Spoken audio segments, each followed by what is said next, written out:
Hello, it's your favorite sports Unc here. Don't forget to hit that subscribe button to join the fastest growing community on YouTube. Remember, Nightcap doesn't happen without you. So please subscribe or you're going to make Ocho cry.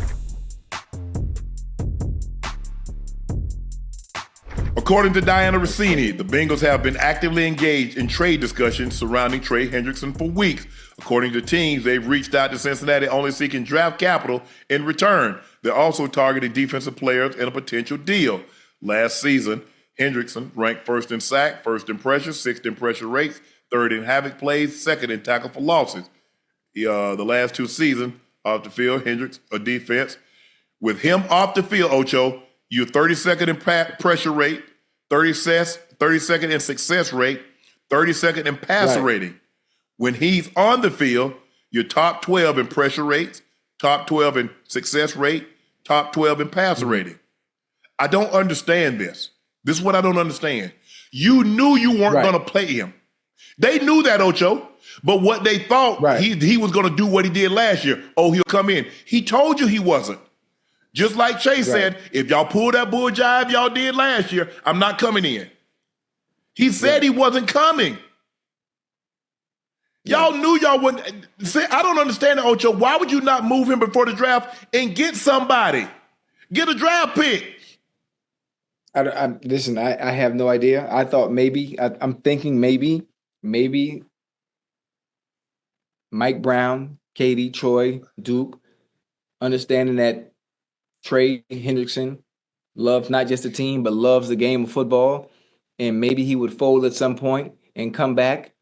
And obviously, he's one that understands the business, and you got to hit while the fire is hot. You got to hit while the stove is hot, and this is his time. This is his time to hit based on what he's done, not just last year, but the previous year as well. But then you also look at it from their viewpoint. Well, hell, you had 17 sacks last year, but our defense was horrible. But you paid your quarterback and your two wide receivers. But our offense was phenomenal. So let me make sure I hear this right.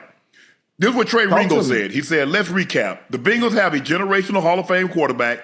They paid their two top targets. Despite all this, they missed the playoffs last season because their defense was terrible. So how do they fix that? By listening to trade offers for the best defensive player, unsigned defensive end, Trey Hendrickson. This is how management fails its players. Kyle Brandt said, if the Bengals trade Trey Hendrickson, it will just be the second time in the modern era that a player has led the NFL in sack and to be traded the following season. The only other time that happened, Kansas City traded Hall of Famer Jared Allen to Minnesota in 2008. Allen was first team All-Pro 3 times with the Vikings. Well, I mean, the reports are saying that they are listening. They're listening to trade offers.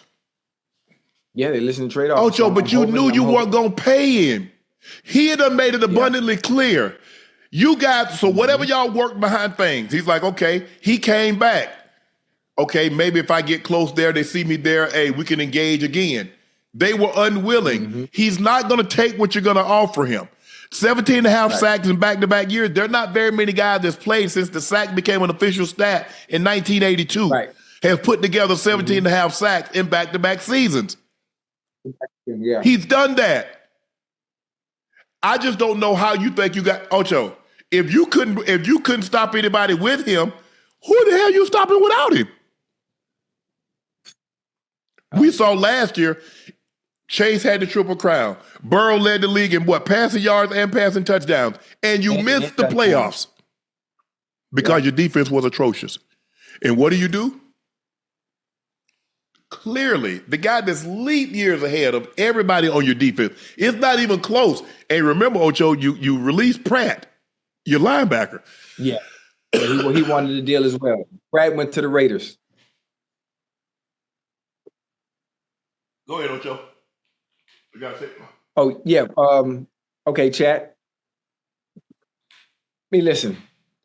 Yeah, it's the business. Understand how the business works.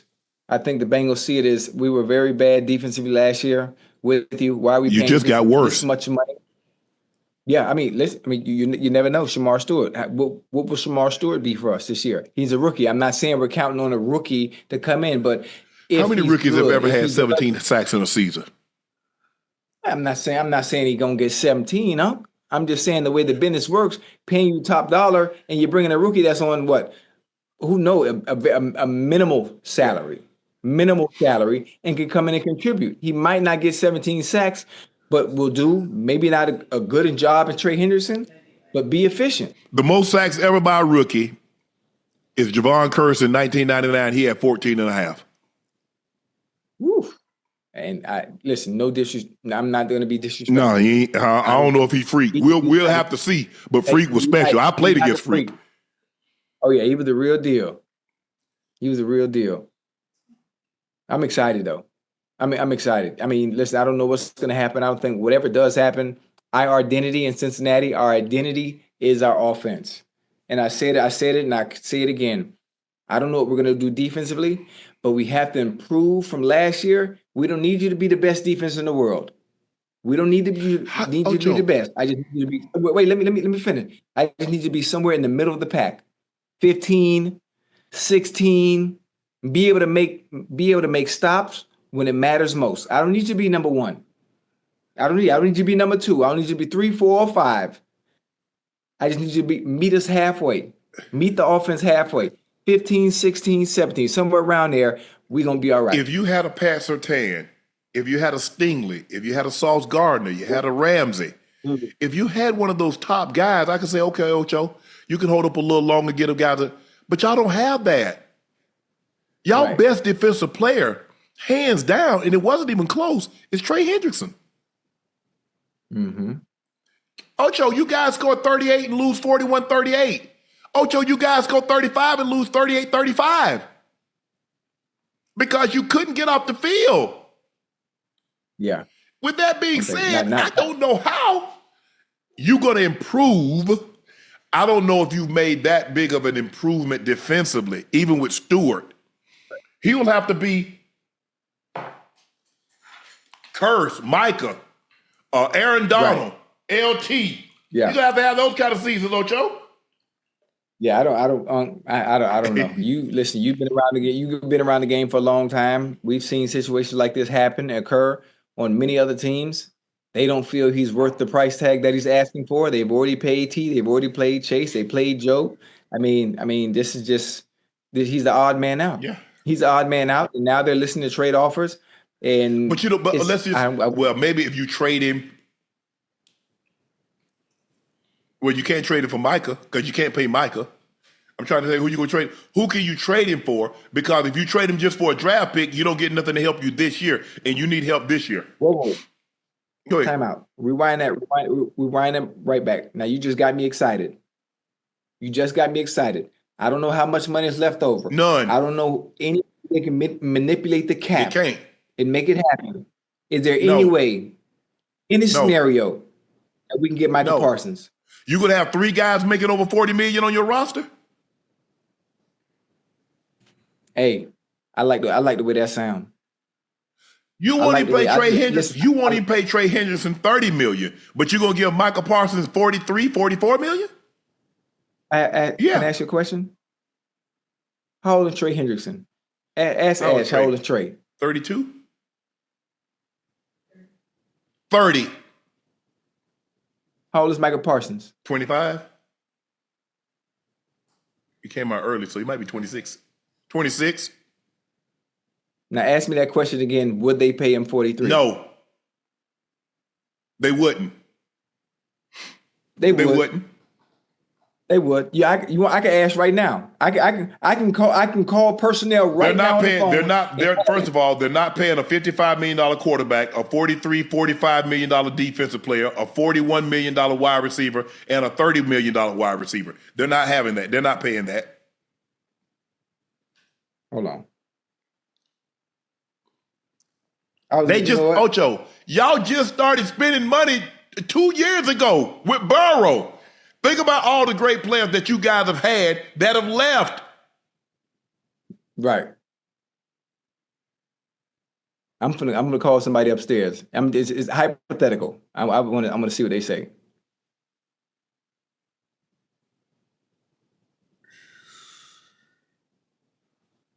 Damn, I like that. That's crazy. B.J. Hill, Chris Jenkins. Ooh, I don't know, Ocho. Y'all might be in the same situation again. Nah, I don't think so. Hey, I have a Yes. question, Unc. Would it be rude if I call Zach and ask that? That's rude, huh? You ask whatever you want to ask him. That's not offensive, right? It's just a regular question. Regular question for what? To ask Zach Taylor. If I call and ask. Is that rude? You can ask him whatever you want to, Ocho. We'll sit right here and watch. Wait. I don't know if the chat believes you calling him, but oh sure. We'll hold on. Yeah, I'm texting. Look. Can you see that, Unc? No. I said, Coach, are you up? I want to make sure you're up. I don't want to call. It's 12 o'clock. They play tomorrow, so I don't know. It's 12:19. They playing in DC. What's the time difference in DC? Dallas is on Central Time. DC is on Eastern Time. So, it's 12:19. I call EB. You know EB, right? You know Eric Ball. No. But Eric Ball played with the Bengals when you was playing. Eric Ball. With David, I think, with David Fulcher. Yeah. DB? No, wait. Oh, you running back. I think Eric Ball might have been a running back. I think you probably know him when you see him. He been over there since I was there. Before I got there. Yeah, Eric Ball. Yeah. Part of player. I forgot. I don't know how to pronounce the. What are you community relations guys? Yeah, I think his. He in the player personnel department. Yeah. Probably player engagement. It might be some. Yeah, probably something like that. Something like that. Ocho, Jerry dope. Jones continues to believe all publicity is good publicity. Jerry said, I do believe that if we're not being looked at, then I'll do my part to get us looked at. The beautiful thing for networks, or if you were streaming companies, is that the NFL is a 365-day-a-year interest factory. A lot of programming you have to spend as much to promote as you do to make it. The Cowboys are a soap opera 365 days a year. When it gets slow, I'll stir it up. Ocho, Jerry said he be stirring the pot. Listen, man. Everybody in the chat, I use this moniker, I use this phrase, I use this analogy last night. I don't think Jerry Jones understands the product that he owns and controls. Frank Lucas, in American Gangster, he had Blue Magic, huh? Yeah. It was the best product out there in the business in the world. You didn't have to do anything to it because it sold itself. Jerry, why are you cutting it up? You don't need to cut it up in any smaller pieces for it to do what it's going to do without you in the picture. It's going to sell itself no matter what. The Cowboys will always be talked about, whether you come out and say something or not, because it's the Cowboys. He's not in the business of winning. He continues to show us that time and time again. He's in the business of making money. He's in the business of, you said it, he's in the business of making money. He is great at that. And that's just what it is. I feel sorry for the fans. I feel sorry for the players that have to deal with that. You want to play for the Cowboys, you want to play for America's team, you got a star on the helmet, but it's more of a circus than it is a football team. Mm-hmm. And the one at the top. Success on any team, it starts at the top. Yep. It just trickles on down. But if the circus starts at the top, what do you think the product is going to look like? Come on, man. It don't got to be Sunday for me to preach. Come on, man. That's hey, look. To Jerry, but come on now. The Cowboys, I think I just read today, the Cowboys are worth $12.8 billion. That's the most expensive franchise, not just North America, of all sports franchises. Basketball, football, baseball, these soccer teams, Euro, all that. Nothing. Yeah. If it's a sports club, sports franchise, nothing is more valuable than the Cowboys. Yeah. Nothing. Hey, the man is in the business of making money. You hear me? That's it. Hey, listen, I don't have a problem with that. Right. But don't try to disguise and talk about you care about winning, because you don't. No. You care about selling tickets. You care about keeping interest in your team, not about winning. Hey, hey, Unc. Yes. Actions speak louder than words. Yeah. His actions show otherwise. And based on his actions, it lets us know I'm in the business of lining my pockets and staying the most profitable sports franchise in the world. That's it. And then if he's okay with that, then so be it. But he does set a precedent. Yeah. He sets a precedent to the coaches. He sets a precedent to the players in the way he conducts himself when it comes to business. But it is what it is. It's the Cowboys. It's America's team. I heard Emmett at this docuseries the other night when he was at Netflix, and he was talking about at some point in time it comes down to the players because that's what we did. Emmett. So who I want to know the Emmett Smith. The Michael Irvin. Michael Irvin was the leader of the team. Yes, sir. And then you had Haley. And you look at the guys that you had. You had Jimmy. You had Jimmy. And then y'all got Dion. If you don't get Dion, y'all not going to be if he stays in San Francisco, guess who winning? San Francisco. He's flipped the balance of power. Yeah. Y'all don't have the level of players, Emmett. I'm sorry. You don't. You don't. You look at the defense that they had back then. Boy, we're loaded, boy. They were loaded. Boy, we're loaded. Look at that offensive line.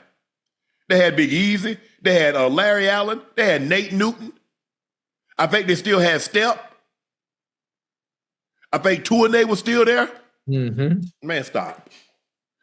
That offensive line y'all got. Troy was probably one of the most accurate quarterbacks, especially for that time. Right. Different. But you got to realize, Jimmy wasn't doing all this talking back then either, though, Emmett. Jimmy wasn't having that. That's why he got Jimmy up out of there. Yeah. He wasn't doing all this talking.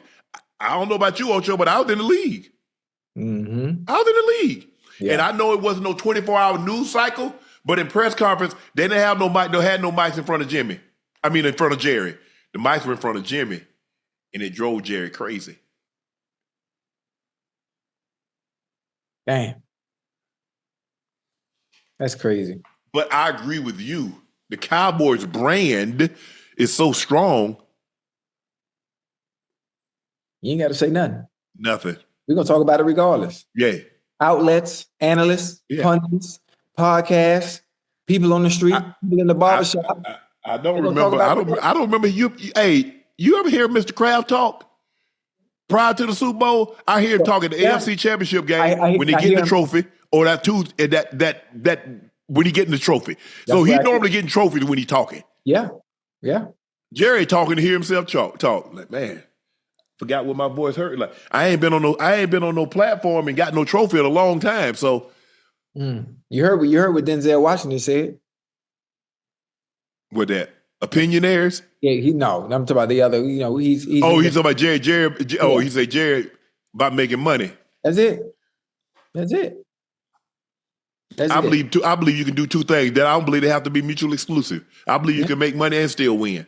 Yeah, you can. The Patriots did it for 20 years. The Chiefs have done it for about a decade now. Right.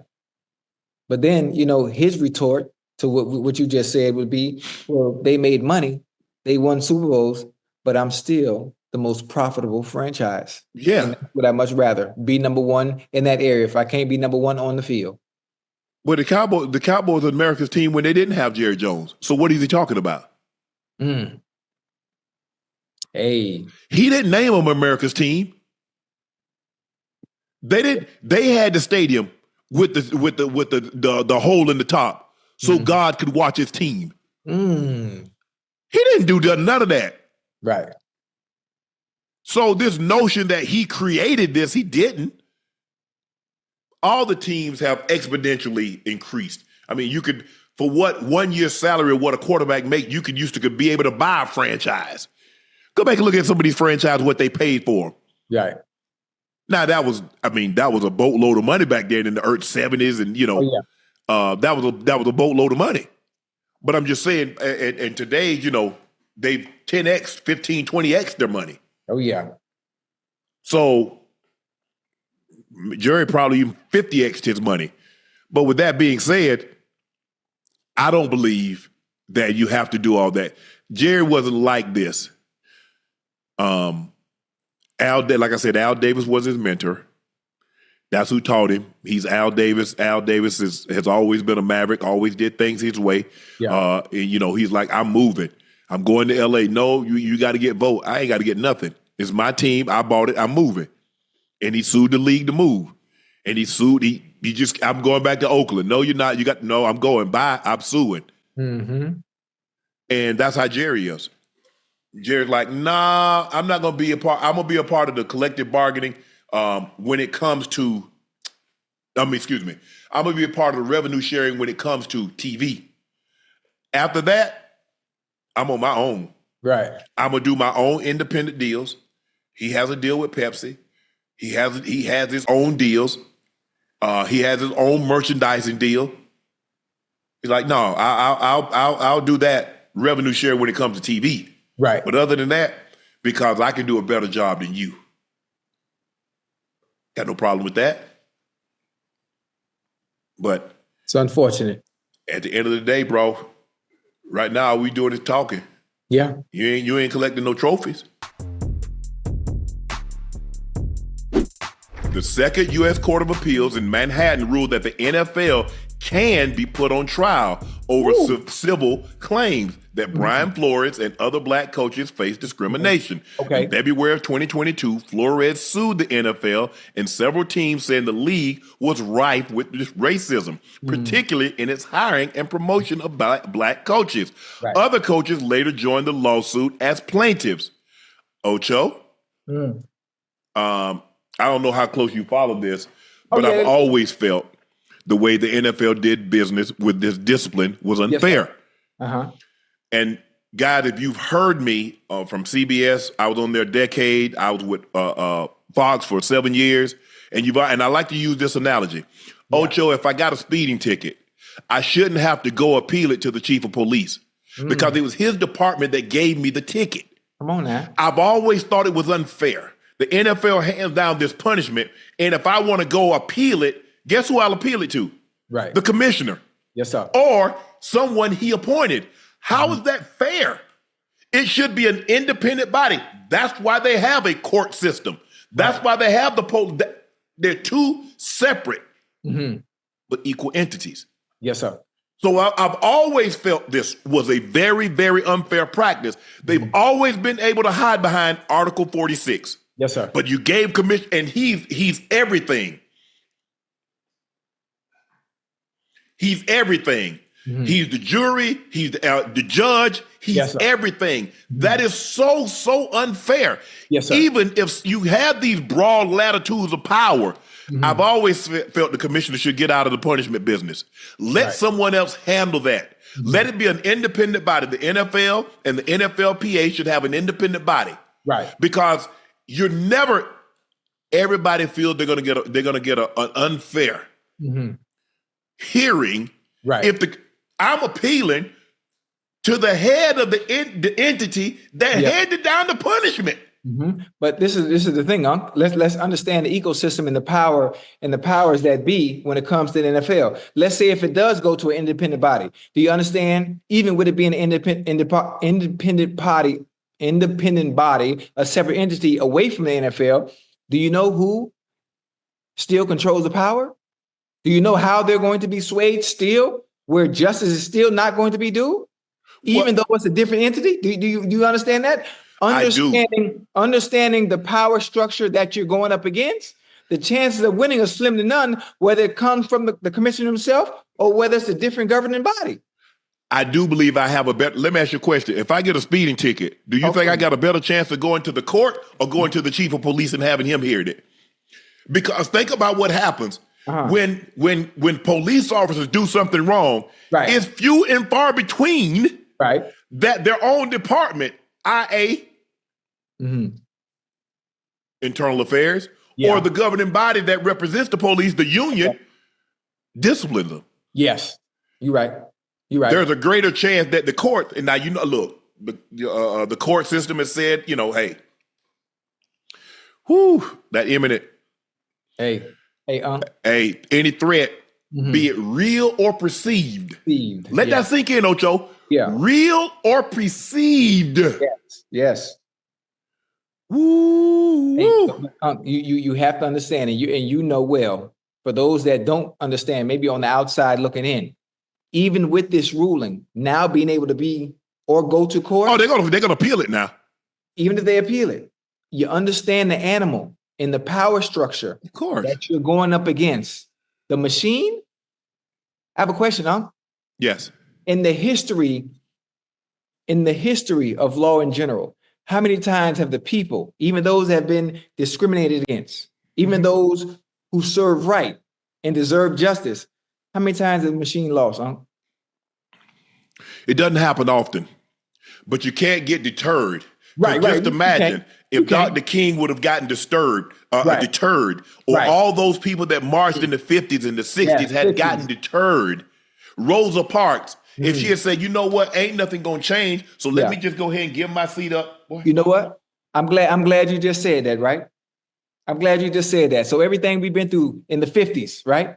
The 60s, all those that sacrifice. Yes. We had one that sacrificed even recently. Brother Kaepernick. Yes. Taking the knee. Yes. Standing for something. Yes. Right? I have a question for you. Yes. Has anything changed since then? In the NFL? No, not the NFL in general. Just with everyone you just named, with 50s, 60s, 70s, 80s. Yes. Happening. Has anything changed yet? It doesn't seem like it, Ocho. It seems like if we take a step forward, we take a couple of steps back. Okay. But if you talk to me. Think about your grandparents. Yes, sir. Then your parents was in that same situation, and you said ain't nothing changed. So I might as well just stay in the same Liberty City, do what they did, and not try my damnedest to improve the situation. Right. Now, where would we be? We try our damnedest to improve the situations, right? That's what you could do. Talk to me. Wait, let me stay with me real quick. Now, there was a time in the 50s, in the 60s, where they were able to wear their hoods, Yes. Daylight, in broad daylight. Yes. Clear as day, because it was accepted. So now they've gone away from that part. So the hoods are gone. Yes. Now they wear robes. Now they hold gavels. Now they have suits and ties on. Now they're in positions of power to where, it seems like things have changed or things may be different, but it really hasn't, because now they're just in positions of power and controlling everything. And that's what they do. And that's the way the system is. To me, Unc, it's all about understanding the system and being able to fight it and understanding that I'm going to do all I can to try and improve the situations around me and make some type of impact. But the way the ecosystem is built in general, the way it's structured, is built for you never to win. But you have because to they would never allow us to ever get in position to be able to make that change. And the ones who do, that look like us, that happen to get them and wear the suit and ties too, you got to play by their rules. But see what you did? You see what you said? But when we get a chance to get in that position, do we lift someone up? Or do we kick the ladder and says, I'm up on the top of the roof now, so I'm good. I'm up here. I don't want nobody to look like you to join me up here. Stay with me one more time, though. Listen to what I said. Yes. When they do allow you and put you in positions of power, you have to play their game by their rules. That's why they're even letting you get in that position to begin with. Sometimes that's correct, but you have to look at it, Ocho. Think about a system that's been in place for as long as it has. Right. You think you're going to dismantle a system that's been in place for 400 years in 30 years? You're not. I know one thing. That system that's been in place for however long it's been in, if they allow you to be in that position of power, you better play by their rules. And there's an understanding that you have to do that in order to be there. But I mean, dude, this is a great topic. You know, I'm not one to really talk about politics and stuff like that, but I can go. I can go now. But I love the fact this is because they said, because if you go back and look at the ruling, he said the judge ain't no chance that this is fair. Under no circumstance at all. Even if he were to appoint someone, it's still him. So you, like an arbitrator that he appointed, is going to rule against the man that appointed him. Right. You're right. Make sense now. Yeah, you're right. Again, we go back. I Uh-huh. got the speeding ticket, and I'm going to I go to the chief of police. Right. Okay, well, guess what? The chief's not going to hear it. We're going to give it to the corporal. He'll hear it. Mm-hmm. He still no. It needs to be a separate body. That's Right. why the police, they do what they do, and then guess what? Your job is done. We go into court. Yeah. And now we have a whole different body with 12 men and women that's going to determine it. Right. Yeah. Because if it was left up to the police, they would have 100%. Yeah. 100%. Absolutely. Absolutely. But just I'm in this case, what happened with brother Flores and other coaches that look like us, minorities, for that matter. I love that they standing on business in general, and they're going to get big in court. But I also do understand the other dynamic of it and understanding who you're fighting against. Yeah. Oh, they got a lot of money. They can throw a lot of look. The funny thing about it, the thing about it is not even about the money. It's the power in which they can sway any ruling to make sure they're not at fault. Because that fight that they're fighting about, it's still going on today with opportunities not being given to certain individuals that look a certain way. Nothing has changed. Also, when it comes to the quarterback position, that's still prevalent in today's game as well. Yeah. But the thing is, I don't want to dive deep and go into it and go in depth, but there's so many different layers I can peel back right now that I choose not to do. But listen, only a blind man would not understand what I'm talking about. No, only a man that chooses not to understand what you're talking about. And for those that can see and don't know and are gonna play maybe naive, devil's advocate. Yeah, and dumb to the situation when the facts are clear as day that you can see. Come on now, let's not do that. But hey, the man gets to have his day in court, and we'll see what happens, and then you go from there. But I can assure you, they're going to appeal this. The Nevada Supreme Court has ruled in favor of former Raiders head coach John Gruden in his appeal against the NFL. Gruden will get discovery and a day in court alleging that Commissioner Roger Goodell and the NFL improperly leaked his email leading to his firing. Yeah, and that's another one that's going to be interesting. That's another one that's going to be interesting. Well, you can't appeal now. They might appeal this to the Supreme Court. Right. They might because the Nevada Supreme Court said, no. He gets the score. He gets the score. Because, Ocho, you got to realize there's $70 million at stake. He had a 10-year, $100 million deal. They fired him.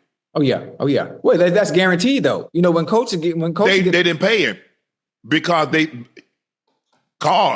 he got fired for cause. So they're probable cause and getting fired, and that's like a player getting in trouble, conduct detrimental to the team. We can take that money back. Okay, I didn't know that part. Yes, I didn't know that part. Okay. So would I be surprised if they went all the way to the Supreme Court? Yes, sir. I absolutely would not.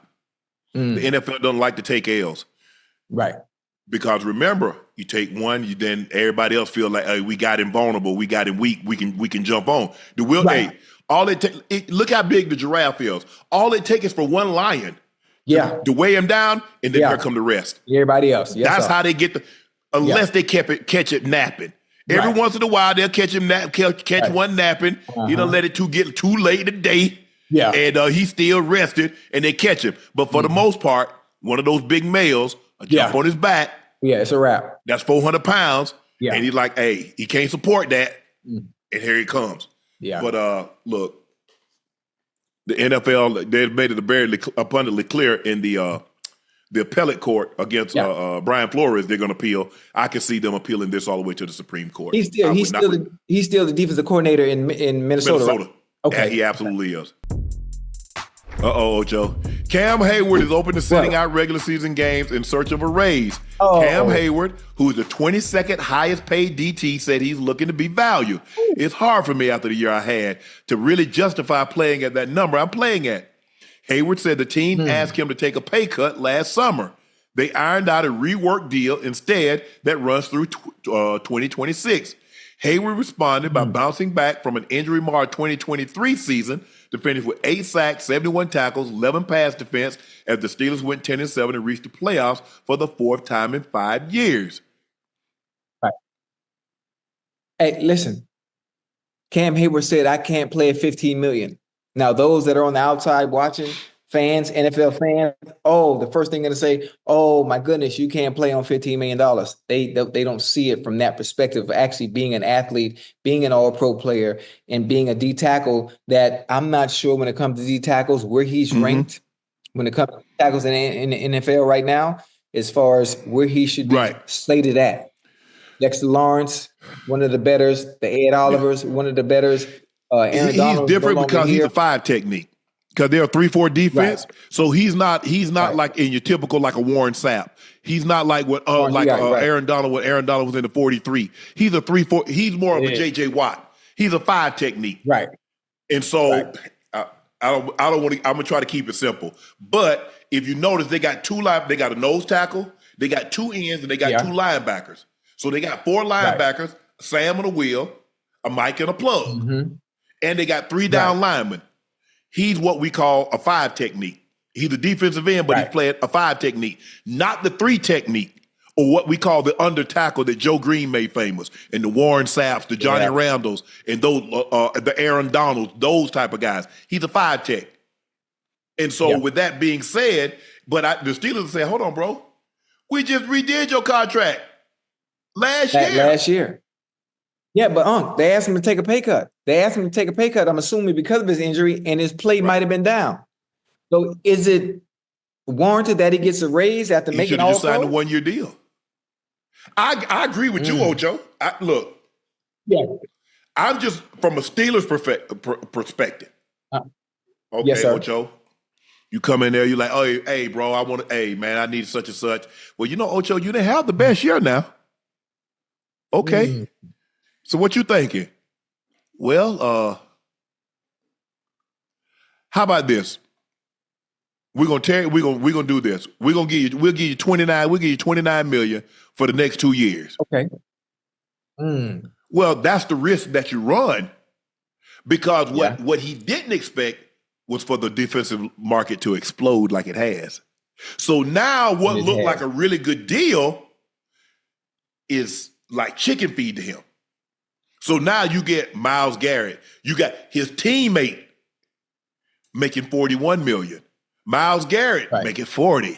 You got Nick Bosa. You got Max Crosby. You got Danielle Hunter. You got Michael Parsons. You got all these guys, and he's like, hold on. Yeah, but he can't compare. He can't compare himself because he played to the linebacker. He has to compare himself to the D tackles that play the 5 technique or other. He looking at D, but even the D tackles. Christian Wilkins was making 24 million. Look at Dexter Lawrence. Give me the top 5 highest paid D tackles. And I'm curious because I'm not Jeffrey Simmons got to be up there too. Over there in Tennessee. Yeah, Simmons, Lawrence, Christian Wilkins was making 24.5 million. Right. Did he get picked up? No. Yet? Okay. I'm trying to think who else. D tackles. Oh, Vita Vea. Vita Vea got to be top 5 paid as well. You see it too? But him being at 22, that's tough. Ashes saying it to me. Yeah, I agree with you, Ocho, is that you looking at guys, at defensive players, you got to D tackles. Okay, where's the D tackles market? The D tackle market is in the mid-20s. He's like, bro, I'm at 14 and a half, 15. So what would make it happen? What would make him happy, you think? Maybe 18? Okay. Because Chris Jones is the highest paid at 31,750. Matabikwe from the Ravens is at 24 and a half. Alam McNeil from Detroit, 24,250. Derek Brown, Carolina, 24. Quinny Williams, 24. Jeffrey Simmons, I don't know why I call him keep coming. Simmons is 23.5. DeForest Buckner, Colts, 23. Deron Payne, Washington, 22.5. Dexter Lawrence, 21,875. Kenny Clark, 21. I got something for you right here, Unc. I'm gonna tell you how the Rooney's thinking. I'm gonna tell you what Tomlin's thinking. How old is Cam Heyward? Cam came in 2011, so he at least 36 at the bare minimum. They not doing it. They not doing it. They He's not doing it. 36, Ocho. I did. Everybody you just named, are they even 30 yet? Jones is. Jones is the best. Chris Jones is the best D tackle in the NFL. You know, Chris Jones just turned. He's 31, but I don't think Matabikwe. I don't think McNeil. Quinny. I don't think Quinny is Quinny 30. He might be. 36. Come on now. Quinny Williams 27. Damn. Listen, Quinn. You don't remember Quinn Williams when he on draft night when he sneezed and he said he blessed himself. Hey, but 36. I mean, listen, they and I see Ocho. It's gonna be hard for them to put him in that situation, and because he's like, okay, 15. Can you get me to 20? Okay, what? 20.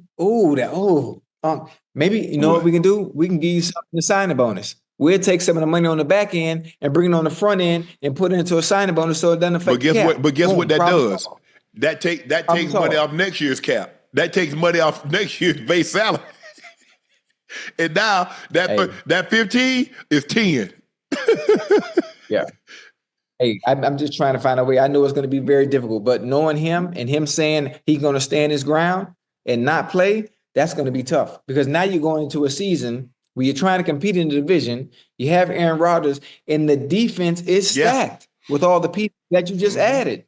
Your identity now, I'm not calling you the goddamn steel curtain, but with the team, with the players you have on paper, you should be very good and be able to compete week in and week out, especially in the AFC North and against other teams that you do play. I agree.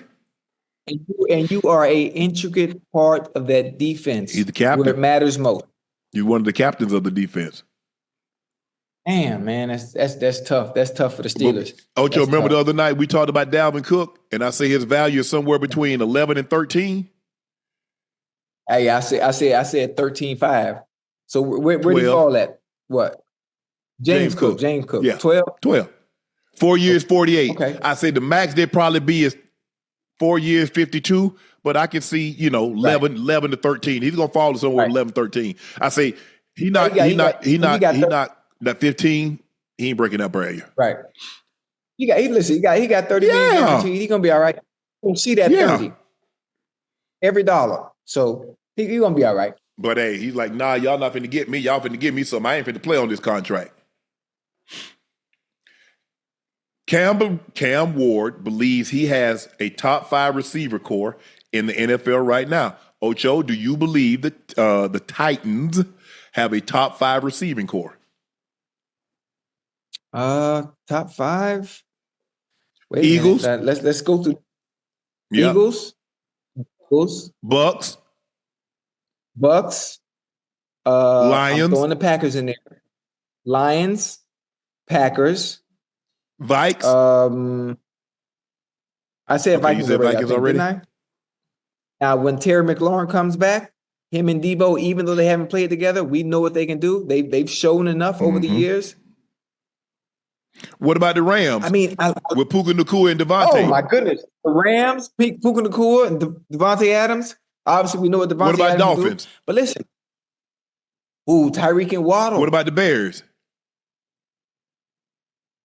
Adunze, DJ Moore, and Burton. Hold on. We know what Tyler Lockett could do. We know what Calvin Ridley is. That boy. Do they have a top 5 receiving core? I wouldn't say top 5. That's all we want to hear you say. I wouldn't say top 5.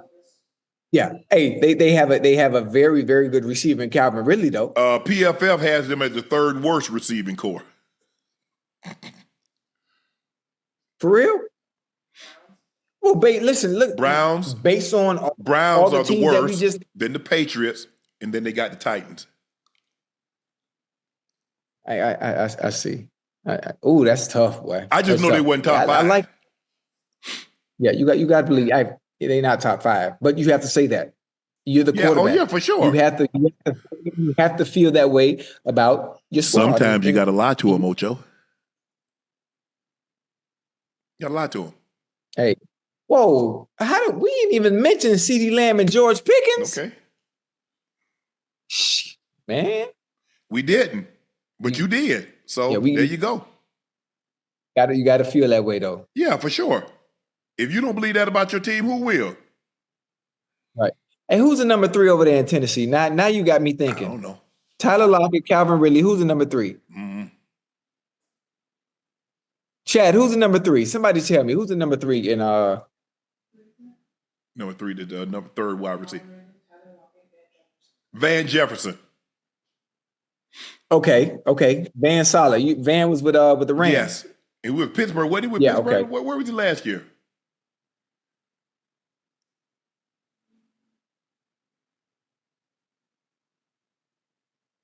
Yeah, I said Cincy first.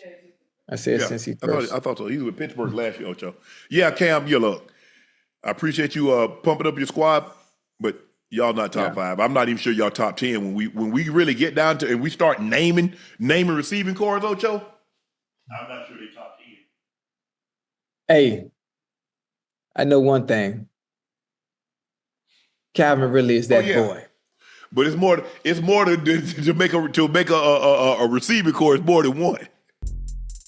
Yes, Nevada Supreme Court has ruled in favor of former Raiders head coach John Gruden in his appeal against the NFL.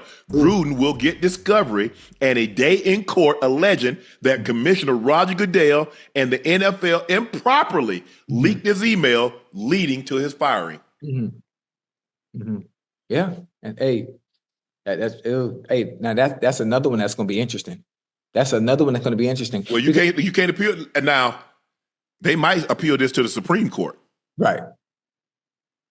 They might because the Nevada Supreme Court said, no. He gets the score. Because, Ocho, you got to realize there's $70 million at stake.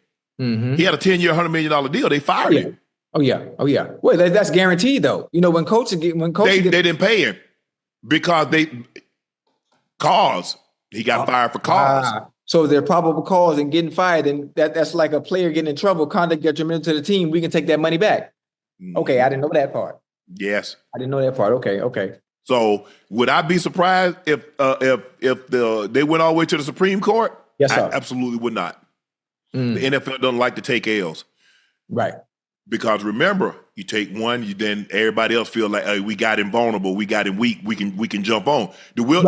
All it take, look how big the giraffe is. All it takes is for one lion to weigh him down, and then here come the rest. Everybody else. Yes, that's how they get unless they catch it napping. Every once in a while, they'll catch him catch one napping. You don't let it get too late in the day. Yeah. And he's still rested, and they catch him. But for the most part, one of those big males jump on his back. Yeah, it's a wrap. That's 400 pounds. Yeah. And he's like, hey, he can't support that. And here he comes. Yeah. But look, the NFL, they made it very abundantly clear in the appellate court against Brian Flores. They're going to appeal. I can see them appealing this all the way to the Supreme Court. He's still the defensive coordinator in Minnesota. Right? Okay, yeah, he absolutely is. Okay. Yeah, after another joint practice fight between the Ravens and the Commanders, the Ravens issued this statement. Recognizing the logistical challenges with our team's previous game schedule on different days and the added strain on players heading into a short week, the Ravens and Commanders are mutually agreed to no longer hold joint practices next week. Instead, we'll concentrate on preparing for the upcoming preseason matchup. Ocho? Yeah. Damn. Yeah, I like it. I mean, it's cool, but at times, Unc, you get tired of going against yourself. At times, you get tired of going against yourself. The funny thing about it is the joint practices, they're going to be scuffles. Unc, there have been scuffles in every joint practice, every season. Back to date, when I was playing, I'm sure there were scuffles. Oh, you said you guys didn't have joint practices. But we did. We did. Oh, you did? Oh, yeah. But hell, if it wasn't a joint practice, hell, you'd be scuffling against each other. Mm-hmm. Get it all out your system now. One thing we haven't seen in a very long time, except a few instances, is us as players actually fighting in a game. No, hell no. That costs you money. Very few instances. They don't play. I remember one time, I can only count 3. I can't remember the receiver's name. Chad, you could probably help me out. The receiver who got upset at CJ CJ Gardner Johnson. That Oh played. yeah. And punched him in the face. Yes. And then, like when the play was over, Yeah. he got the receiver, and then I remember Odell and Josh Norman. Yes. Now that was, and the most prevalent and consistent of battles was Mike Evans and Marshawn Lattimore. Mm-hmm. I think Steve Smith got into it with a few people back and forth, but nothing that really came to blows like the ones I just mentioned. Right. And I cannot forget. Remember AJ Green and Jalen Ramsey. Yep. And Andre Johnson. Yeah. And Cortland Finnegan. And classic. Aqib Talib. Wait, how you say it? Aqib Talib and Michael Crabtree. Mm-hmm. Outside of that, I mean, that's it. It happens very, very, very, very, very. It doesn't happen often, but it does happen. Not to the magnitude. It normally, but there's a culmination. There's a build up to it. Yeah, this is something that happens over years. Yes, it ain't just one game. It's a history. It's a pattern. Right, and it's like, okay, enough is enough. Because Dre told us, he's like, man, he had been doing this stuff for some years. Yeah. And it just built up, and it just that day, like, you know what? I'm finna put my foot down. Actually, I'm finna put my foot in his ass. And so it was a buildup. But you know, when you in joint practice, you got close proximity. Because when you fly in, you got to fly into BWI, Baltimore, Washington International Airport. Mm-hmm. It's 50, 60 miles. Right. If that. So, you know, the close proximity, you know, yada, yada, yada. Everybody say we the toughest, we the baddest, and we get it. Right. For me, I didn't have that kind of time because I was exerting all my energy in practice. I ain't got time to be fighting. Look, hey, how we doing this? We doing it snap the whistle or snap the after the whistle? I just need to know so that way, I'm clear on how you play it so I can play just like that. And we're not finna do no shoving or what. So how we doing? Are we protecting each other? Am I gonna throw your ass over the pile or what we doing? I just need to know because I can do it any kind of way. I'm gonna make sure you know. The one thing, karma's got a lot better. Karma used to take years. Oh, yeah. Sometimes karma instant. Oh yeah, most definitely. Like Instacart, you know, you just like, dang, I don't know how I'm gonna get this. I got to go to the grocery store. You can order it now. You can Instacart stuff, I guess. Oh yeah, most definitely. And they'll bring you exactly what. Now sometimes they bring it to you. Yeah, most definitely. So I guess the Ravens and the Commanders, they had a joint practice. They were having joint practice and they just been fighting, huh? Damn. Yeah, I saw some footage on Twitter today where it was a big scuffle. I'm assuming they used something maybe from last year because I haven't seen any scuffles of recent. But I mean, listen, it's smart on the coaches. You know, prepare for the game, prepare for Because the last thing you want to do is get somebody hurt, Ocho. Somebody hurt, yeah, most definitely. You get somebody hurt because then somebody get hurt, and if it's a key player, right? Oh, ain't gonna be no more practicing. Yeah, at all. So we fight every snap. We fighting. Mm-hmm. Yeah, I like it. You know, look, I get it because a lot of times, because you know, we doing 9-on-7, the DBs and wide receivers doing 1-on-1. Mm-hmm. Hey man, who winning? Y'all got them? Right. Oh man, we killing these fools down here. Yeah. And that's what I'm saying. Hey, listen, that's what we got from the Titans and Falcons. They're joint practice. They going at it back and forth because one Tennessee player said, "Okay, they got us today, but we gonna get their ass tomorrow." Exactly, and that's the mindset. At the end of the day, Unc, it's all about competing. It's all about competing. Those that have already made the team, you want to make sure you look good and be able to put on a show in that joint practice to let them know, I'm still him, whoever it is. And if you're not him, I'm trying to make a name for myself right here until I get to do it on Sundays at 1:00. If I'm not him, I'm trying to be him. But in the meantime, Ocho, you talking about we're going to get the ass back tomorrow. Coach ain't trying to hear that. He going to curse me out for the next 2 hours in meeting. Right. So I got to hear his mouth. First of all, I had to hear your mouth, how y'all did us on the practice field. And then I got to go to meetings, going to get it from Mike. I'm going to get it from the OC. I'm going to get it from my position coach. Nah, bro, you're not going to do that. Mm-hmm. And now at one point in time, now we might get as a team because I can't control everybody. I'm just one of 11. But when it comes to my one-on-one matchup, coach ain't going to do nothing but pat me on my back and say, good job, son. I need that. I promise you that. I need that. Listen, they love your coach gonna be needy, gonna have foots in your butt. Absolutely. Not mine. Absolutely. Listen, they call it a team game, huh? Yes. They call it a team game. They say it functions well. It functions well when you play as a team. But what you fail to realize is when you break it down, All it is 11 players, 11 individual matchups. 11 individual matchups. And when each one of you win that matchup, it works wonders. It works wonders. But the funny thing about it is sometimes there are weaknesses in that 11, week to week. There's always a weakness somewhere. Yes. So coaches, that's where coaches come into play. I know what this player does well. I know what he doesn't do well. It's a chess match between coordinators on Sundays. How do I hide the weaknesses and put certain players in position to make plays? Right. But it's even in joint practice is scripted because they want to look at certain formations against certain defenses. You want to see certain defenses against certain formations. Right. So everybody's trying to do everybody a favor. Now we don't go, okay, 907, good solid thud, pad on pad, square up. Just let me know. You going across the middle, guys gonna put pads on you now. They're not gonna take you to the ground, but be prepared for a collision. Yeah, get yourself used to it.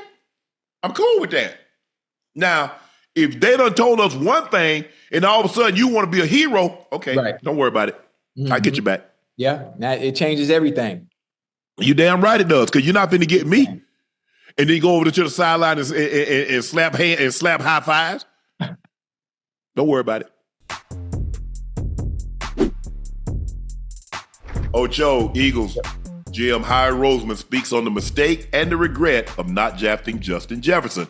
I think there's one who's pretty obvious. One guy didn't draft that's going to the Hall of Fame. The mistakes kill me. It made me think, why are we picking certain guys? But if we don't make that mistake like that, we probably don't play in 2 Super Bowls in the last 3 years. Don't overthink things. When you're staring at a good player, just take them. Not drafting JJ still haunts him to this day. Yes.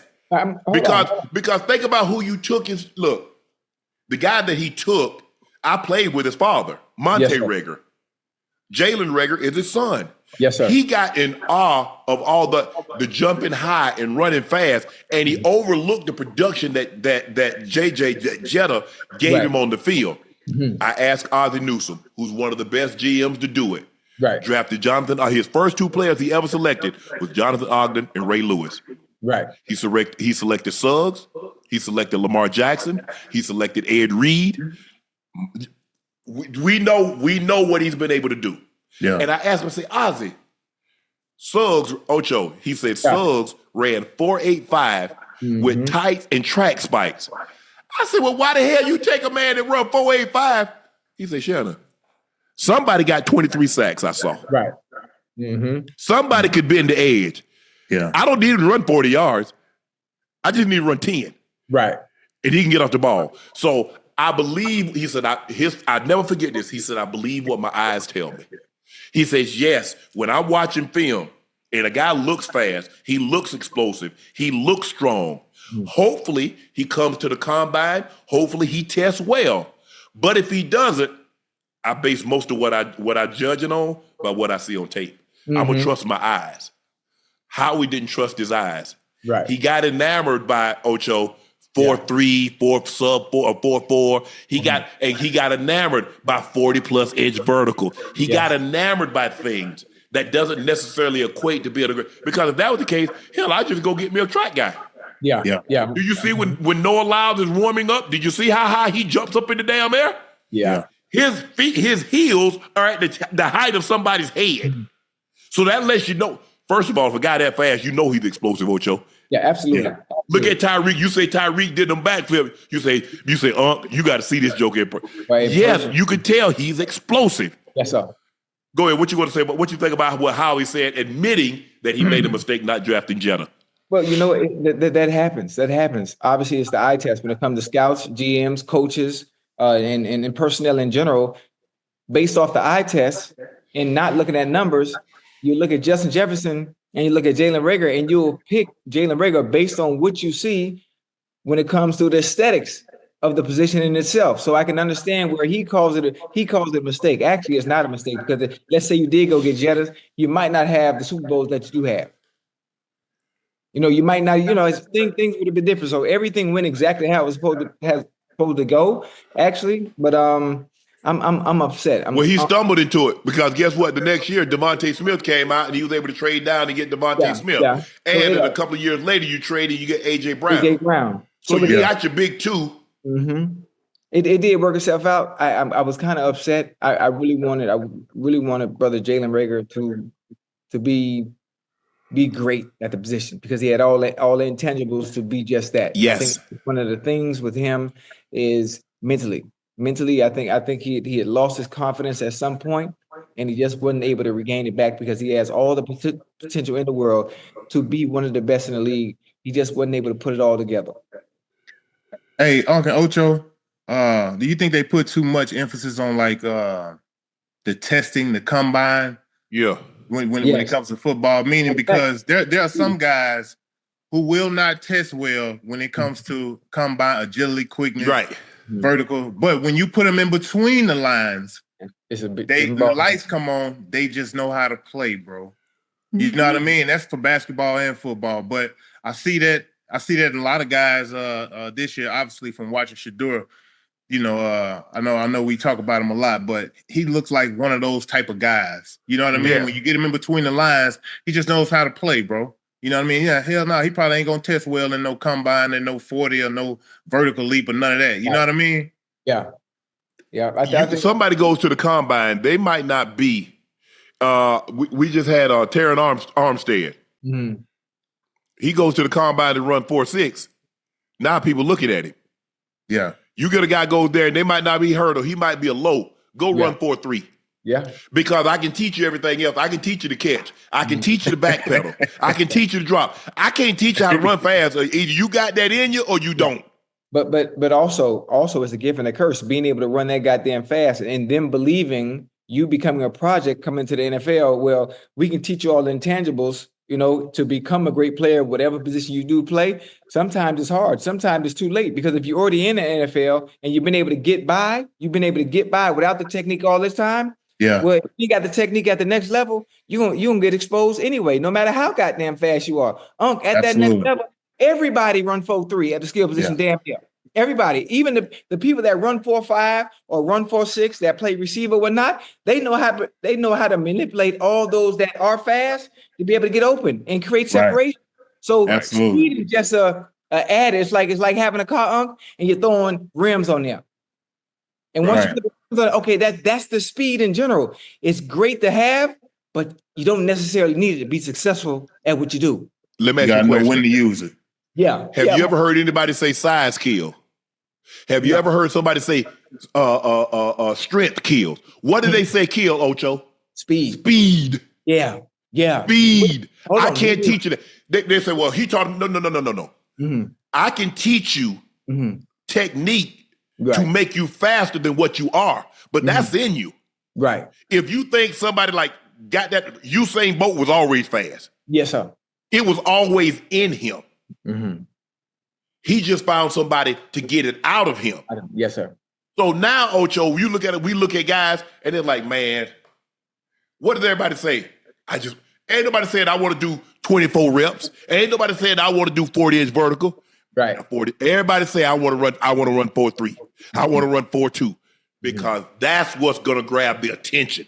Right. When Chris Johnson ran that 4.24. Yeah. John Rawls got drafted in the first round because he ran 4.22. Yeah. He couldn't stay healthy in college. Yeah. So if you can't stay healthy in college, what makes you think you're going to be able to stay healthy in the NFL? Yeah. Right. Xavier Worthy. Yeah. He goes to run 4.21, Ocho. Yeah. Whoa. Yeah. Moving. So hey, I got a question, Unc. Go ahead. Excuse me if I'm wrong, Joe. Hey, when you watch Xavier Worthy, despite his 40 time, he doesn't look as explosive as Tyreek. He does not. Tyreek look like it's like right now, he gone.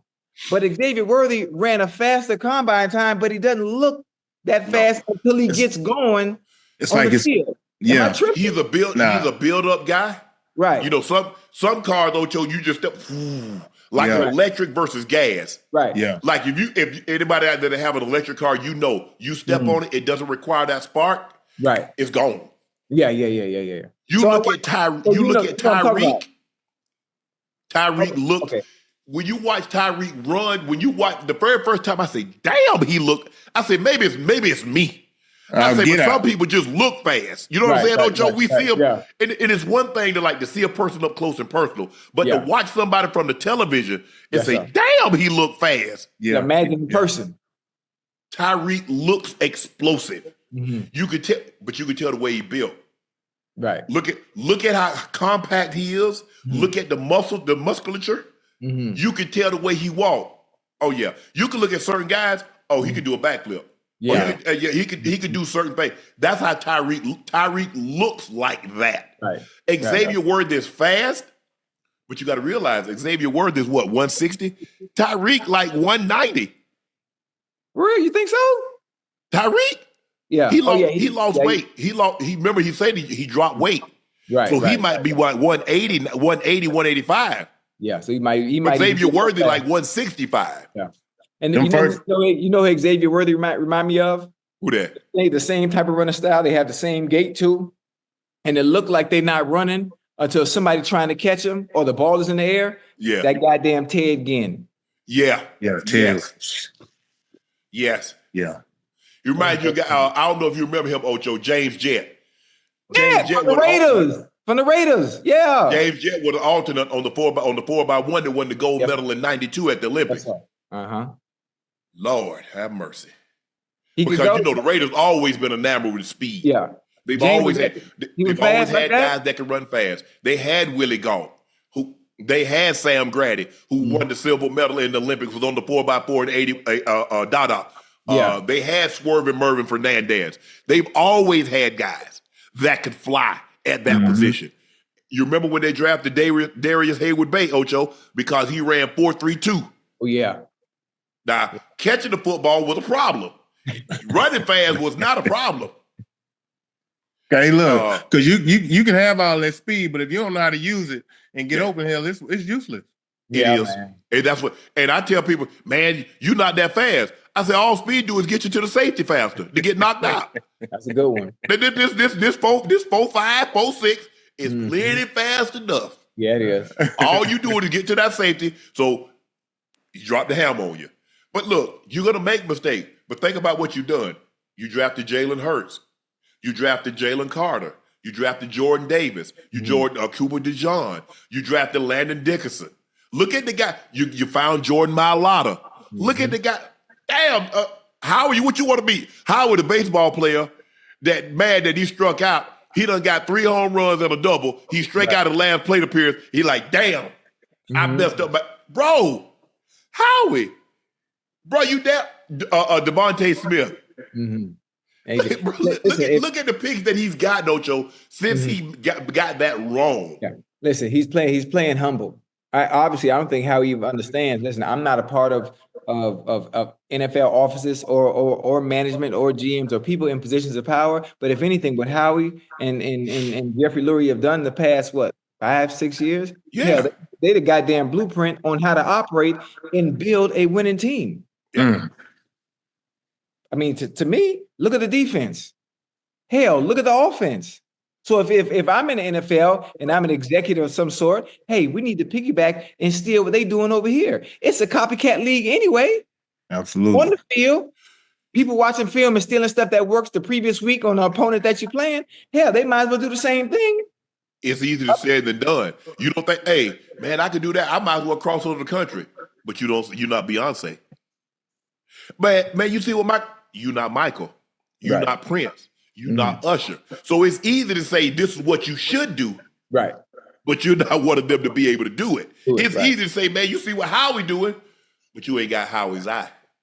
You don't know what Howie's looking for when he looks for a particular player. Yeah, it's easy to say, man, look at Ozzie. How many Hall of Famers did he draft? Yeah. Jonathan Ogden and Ray Lewis on the all 70, the 100th anniversary team. Ed Reed also. So you got 3 guys that's on the 100th anniversary team. Yeah. Hey, 3 guys, first ballot Hall of Famer. Suggs is going to be in the Hall of Fame. Yeah. Lamar Jackson is going to be in the Hall of Fame. Yeah. The funny thing when I think about it, Joe, is Joe just said it clear as day earlier. When the lights are on, What do they look like in between those lines on the grass? There's a lot of film on everybody before you draft them. Yes. Hell, goddamn, it's common sense. I don't care what you ran the 40 in. Let's say you did run a slow time. How am I gonna knock you when I know what I'm getting when it's time to play the actual game of football? The game of football isn't ran. It's not played in a straight line anyway. This ain't track, Unc. So having speed is just another great factor to add to what you can do. But if Jerry Rice might be the slowest receiver in the hall, Ocho. Huh? Jerry Rice might be the slowest receiver in the hall. Yeah, he ran 4.6. Technical sound. He ran 4.6. He was technically sound, but he had something we call football speed. That's what you need. Football speed is the difference. And we know Emmett might be the slowest running back. Yeah. He got the most rushing yards. Oh, yeah. So when you look at it, we put a lot of emphasis on speed, Ocho. But at the end of the day, can you play the game of football? That's it. Right. That's it. Listen, this ain't the Olympics.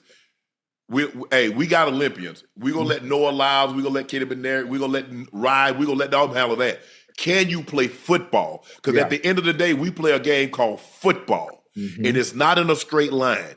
You're gonna have to move, you're gonna have to react. And the number one thing, you can't be afraid. Now look, there's a certain level, it's hard to say a player is soft because it takes a certain type of craze, it takes a certain type of person to play the game of football. Well, not anymore.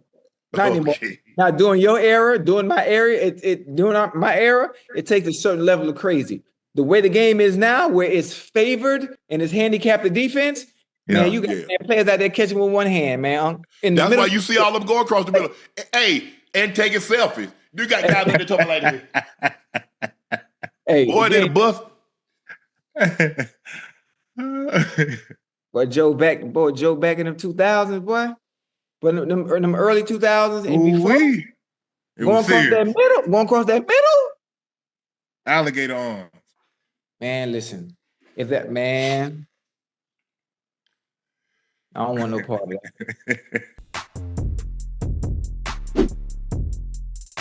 Terry McLaurin came off the PUP list amid contract tensions with the Commanders.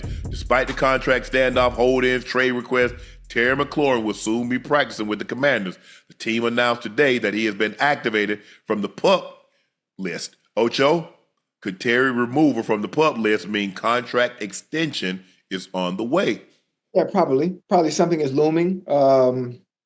They're almost there. It's probably not where it needs to be, but the fact that they think they're gonna practice is a good thing.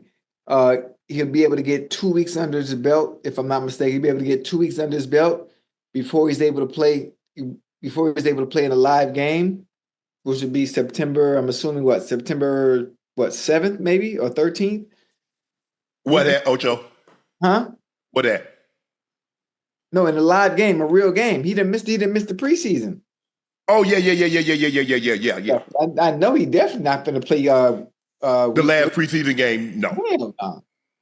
So I'm hoping. I pray once he gets paid, no setbacks, no injuries.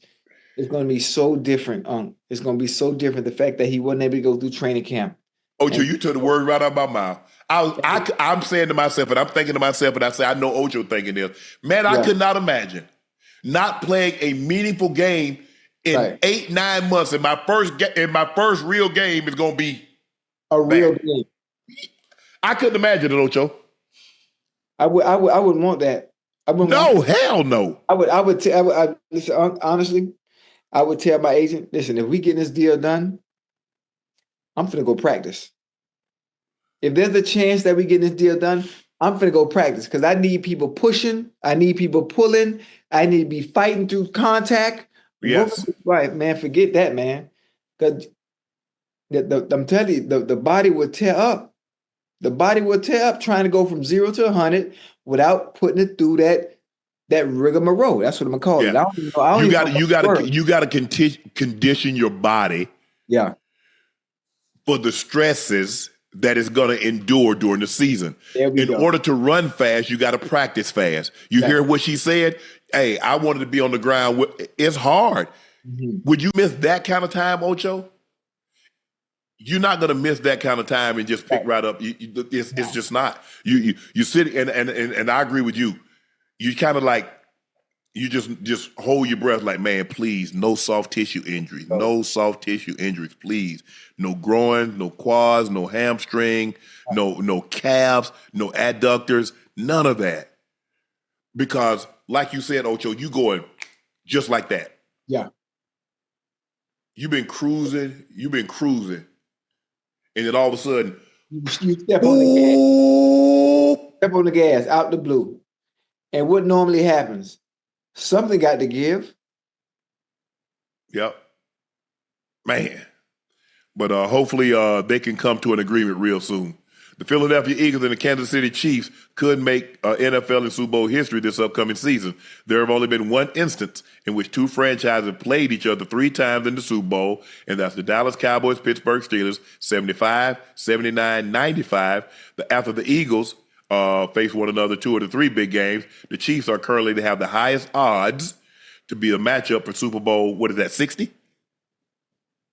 60 in February of 2026.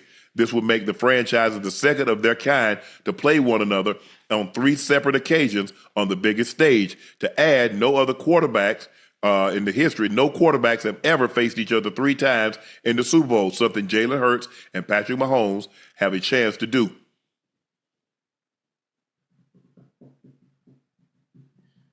I mean, it sounds good, but you want me to tell you coming out of the AFC this year? You got to worry about winning your division. You ain't coming out of nowhere.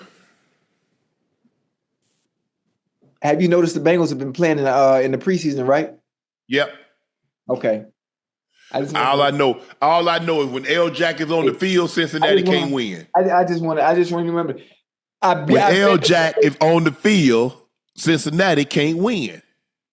This is the new year, Unc. You think about the past. I'm trying to understand why you think about the past, and this is we in 2025. You telling me what the Baltimore Ravens did in the past?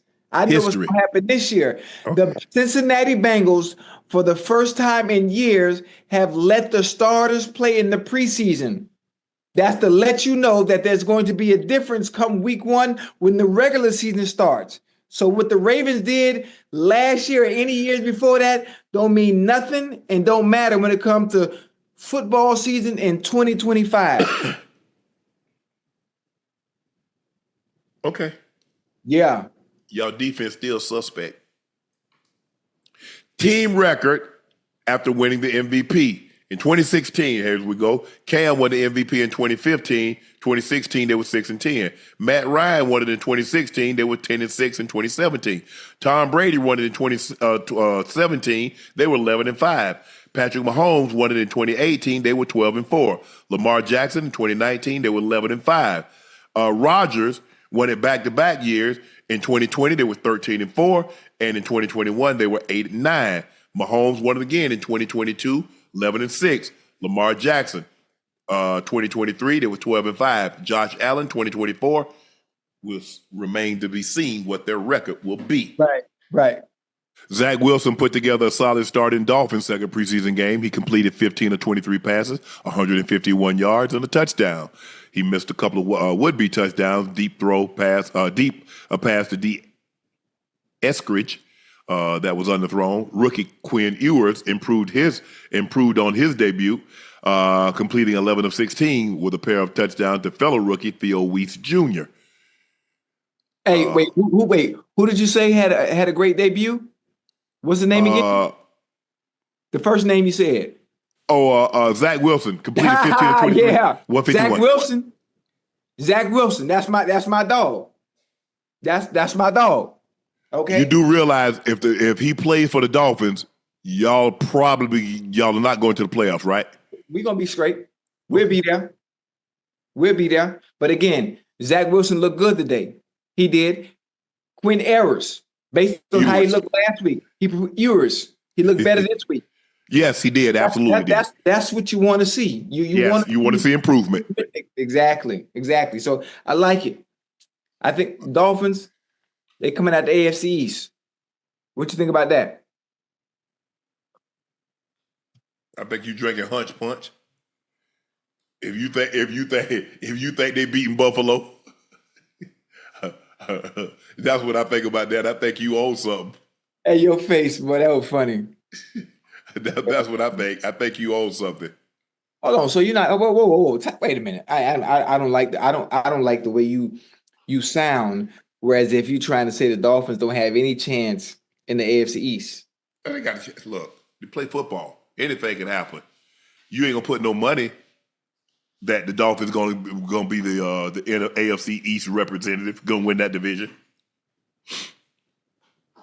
So you telling me you've already given Buffalo the division already, and we don't know what's gonna happen? Or are you just saying that because take the team with the best quarterback? Okay, all right. I like where you're going. I'm taking a team with the best quarterback. I like where you're going. I'm taking Josh Allen over every other quarterback in that division.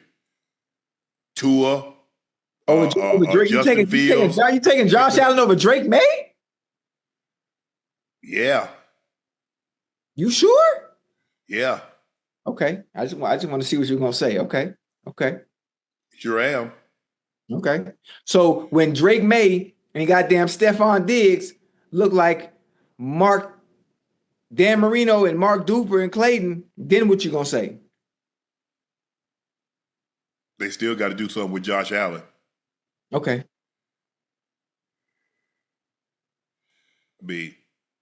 All right. Tell somebody.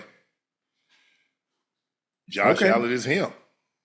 I wish I'd tell you something different. What you trying to hold on? Are you trying to say my quarterback is not him? You trying to say Tua is not him? Can't stay healthy. Can't play in the cold. I don't like your attitude. I don't like your tone. That got nothing to do with me. I don't. Get us some. Hey, you better tell them get used to playing in the cold. The funny thing, the fact that you have no confidence in us. I mean, that. I got confidence. I mean, y'all gonna play the game, but I ain't putting no money. I wouldn't put no money on y'all to win the division. I would not. Y'all probably got great odds too. You wouldn't put money on the Dolphins. The Dolphins. Nope. We had. Okay. We had what? Okay. All right. The answer is no. Hey, listen, I can't wait. I can't wait till football season. Me either. I can't wait till football season because we're gonna have some nice little side bets. I'm gonna pay this time. Just like you did last time. I'm gonna make them small. Aston Genty had 7 carries for 33 yards today, Ocho. His 13-yard run was part of an 8-play, 41-yard scoring drive that ended with him powering his way into the end zone for a 1-yard touchdown. After the game, Genty said, "I've arrived, and it's time to keep going and make plays for this team." I don't know if I've ever heard somebody say I've arrived in the preseason, but I'm going to take his word for it. He ran with authority today. I like the run he had.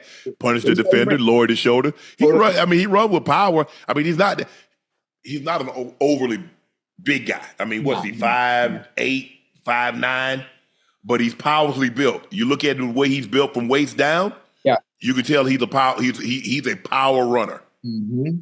But listen, hey, I saw one of the clips where somebody caught him. I saw the one where he ran dude over, but on the left side, somebody caught him good. Did they? Oh yeah. I don't know if that was a safety coming downhill. I don't know who it was, but you might want to get word to him. You got to pick and choose your battles now. Yeah. Hey, he's not. You're not finna run through people like you did at Boise State. That's it's the preseason. He doesn't understand yet. So he gonna learn real quick. Boy, there's some grown men out there, boy. Yeah. So, but I thought, look, like Geno has great command of the offense. Geno is very, very familiar with Pete Carroll. That's a good thing. Went and got him. So it's going to be interesting to see how the Raiders do look. That division is good. Yeah, very. Got Mahomes in that division. They won the division probably the last 8 years. They probably won the division every year since 2016? Is it 2018? I thought it was. Yeah, you got to realize because they had Alex Smith, they won the division. Yeah. They won the division every year. Patrick Mahomes has been the starting quarterback, and he started in 2018. He got drafted in 2017. The last time the Broncos won the division, they won the Super Bowl. That was 2015. Okay, that was the last. So since then, since 2016, the Chiefs have been winning. Yeah. But you got Mahomes, you got Herbert, you got Bo Nix, and Geno. That's a look. That might be the second best division in football as far as quarterbacks. I think the AFC North. Whoa. With hello, NFC East. What are we talking about? Yeah, let's see. Hold on. Who's the NFC? Yeah. I think for me, it's clear that it's the AFC. Right. It's the AFC North. With you got two of the top four quarterbacks in one division. Right. Okay, Rodgers, and then even with Cleveland, we ain't giving Cleveland nothing with those two top four guys and Rodgers, and then okay, I can see that. I can see that the NFC East with Russ, Jane Daniels, Jalen Hurts, Dak. But Mahomes, Justin Herbert, Bo Nix. Yeah. There ain't no slouch now. I like Bo too, man. I really, really like Bo. I like Bo. If somebody said, if someone said I would take the AFC West quarterbacks, I wouldn't fight them. Nah. Because you got Mahomes. Mahomes has been to 5 Super Bowls. You got Justin Herbert. You got Bo Nix, who's up and coming. Now, Hurts has won the Super Bowl. He's been to 2. Russ has been to 2, won 1. But Dak, where we putting Dak? You take Dak or you take Justin Herbert? Woo, that's a good one. Yeah. Chad, who y'all like? You take Dak or you take Justin Herbert?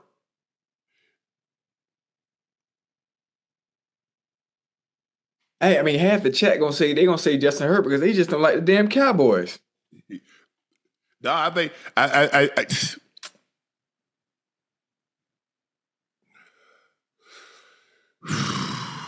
there ain't nothing that kid can't do. That kid got an arm. He is immensely arm talented.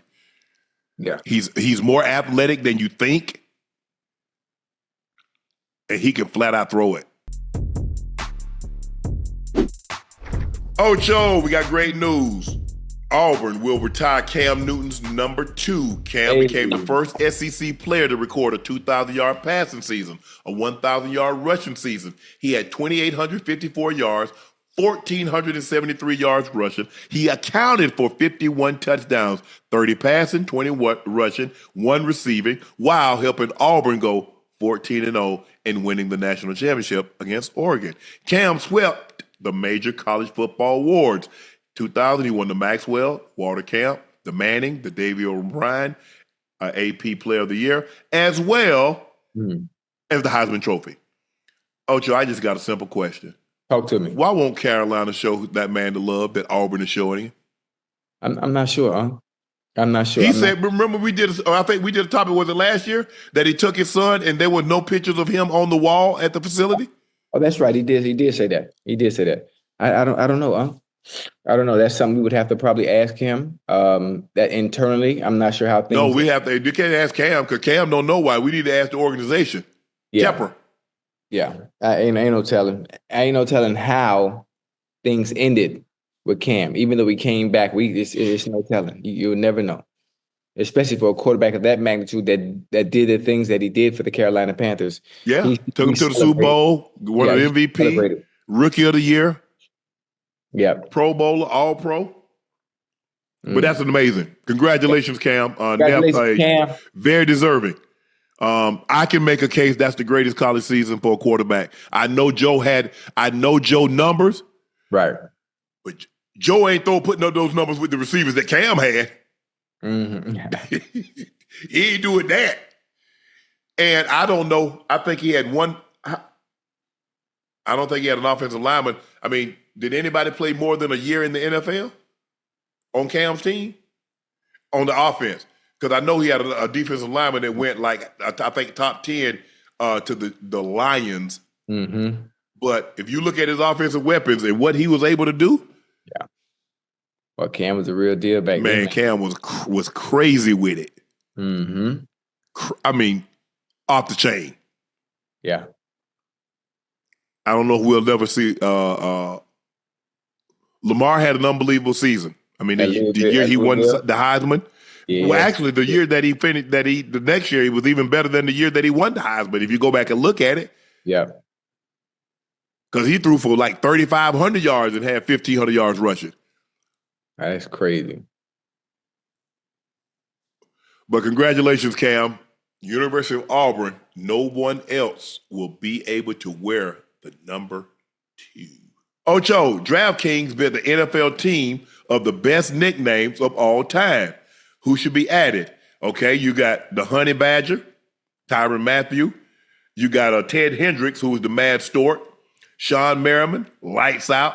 You got Hacksaw, Jack Reynolds. You got the Tasmanian Devil. You got the Assassin, Jack Tatum. You got Prime. You got Ed Too Tall Jones. You got the Fridge, William Perry. You got the Kitchen, Nate Newton. You got the Minister of Defense, Reggie White, rest his soul. Dick Knight, Turing Lane, rest his soul. And then you got Andre Bad Moon Rising. You got Big Phil, Highway 63, Gene Upshaw. Bag of Donuts, Pork Chop, the Intellectual Assassin. I don't know nothing about him. Megatron got a cool. Legatron, Beast Mode, Broadway Joe, the Face Cleaver, and the Avatar. I mean, some of them they just made up. Is that Jimmy Graham? Is that Jimmy Graham as the Avatar? Yes.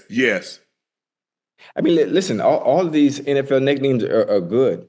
They're all good, but we all know who the best nickname is of all time.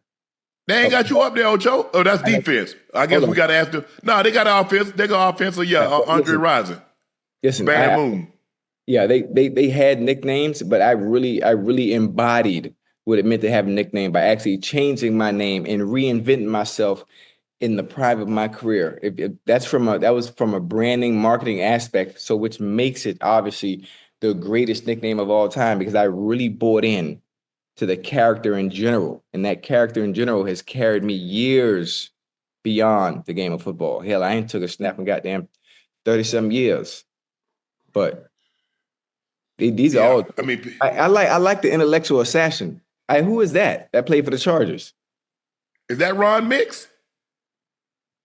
The intellectual assassin. That's a good one. And they don't have Walter Payton. They don't got Sweetness on there. The intellectual assassin. But hey, listen, Ochocinco. I mean, it speaks for itself. The greatest nickname of all time because I was 8'5", and when it changed the name, understand, I saw a vision.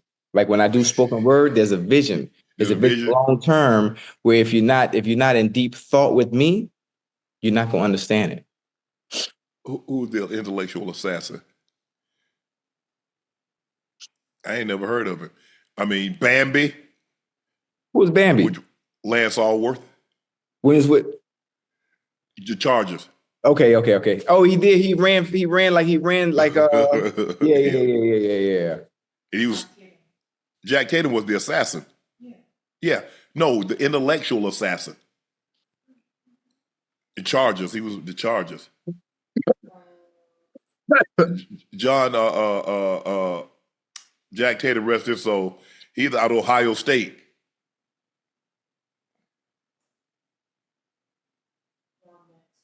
I thought it was Ron Mix. Ocho, I think he played like 12 years and had 2 holding penalties in 12 years. That's it? Yeah, thank you. That's exactly what I said. Justin Jefferson returns to practice. His first time in 25 days. He continues to recover from a left hamstring strain he suffered last month. He has a history of hamstring injuries. He missed 7 games in 2023 because of a hamstring strain to the other leg, prompting the Vikings to take a slow approach to his recovery. Today, he participated in warm-ups, individual drills, but sat out 7-on-7 and 11-on-11. Jefferson won't play in the Vikings' final preseason game, but do expect to start week 1. Yeah. He got some imbalances or something. He needs to get that looked at. Yeah. What do you think it is, especially when it comes to soft tissue injuries like that, Unc? What do you think that comes from? Because I don't think he has an injury history. Yeah, I don't, and he don't look like he quad dominant. Sometimes if a muscle overpowers the other, it will pull. So if you quad dominant sometimes or something. So he might need to get his hips. He might be out of line or something. Yeah. If you're fatigued, the muscle, weak muscles pull. Right. But I mean, you're dealing with elite athletes, and so I know they have the best physio and the best everything around. He might, maybe his mechanics are off or something, but he might need to take a look at that. Hey, I'm not gonna say nothing. Obviously, my stance when it comes on to soft tissue injuries. My stance on when it comes to getting hurt. But we know how valuable Justin Jefferson is to that team, and I'm glad he took 25 days and they went slow with him. I think he's a player that training camp would be beneficial, but to get him back 100% healthy. So yes, he's not one that needs training camp like that. But I don't want him having to go from 0 to 100, without having the wear and tear that training camp brings. Because what's going to happen? You get to getting pulled and pushed. That tug. That's why I hate guys, man. Don't tug me. Yeah. If I beat you, just let me go. I'm pulling Ocho and you tug me. Yeah. Now I'm gonna turn around and swing on you. Right. That's a tough division because we saw the Bears, and you and I both think the Bears are going to be better this year than they were last year. Absolutely. You say, the Lions, I don't see them taking a step back. No, I don't. Then the Packers. You like the Packers. Jordan Love, that receiving corps, Josh Jacobs. Mm-hmm. So that is a very tough division. You can ill afford. Now, they're already going to be the first 3 games. They're going to be without Jordan Addison because of some issues that he had off the field. Right. So they're going to be without him. And the last thing that you need to happen, a guy coming back from a soft tissue injury and he retweaks it. Because now he's probably going to be down double the amount of time that he missed to begin with. Exactly. Yeah. I hope he gets healthy. I hope he stays healthy because I want to see him on the field. Bless you. Thank you. The man he covered his mouth after he done sneezed. Oh. Achoo! Excuse me. Like, damn. It creeped up on me. I didn't know it was coming. Oh. You didn't know it was coming, huh? Oh. He look Purell. What's that? Purell. Why you using that? I'm all the way over here. You get me sick. I'm gonna get you sick. I'm all the way in Miami. Hey, boy, that thing you got right there, that day said you might have Ebola. I don't know. I ain't lying, don't you know what they say? They said they died in Liberty City. Say a monkey. Say a monkey got escaped. Yeah. Say the monkey had Ebola. Say one of them dudes from Liberty City bit the monkey. The monkey bit him. He had Ebola. Right. And the monkey died. Yeah, so if the monkey got Ebola, he beat the dude from Liberty City. What he got? Okay, you right.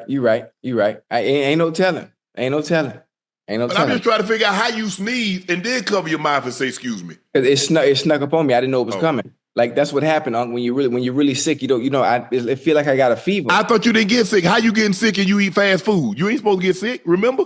I know I'm probably going to be like this under one day. Matter of fact, you can hear my voice. I sound like Barry White tonight. You hear it?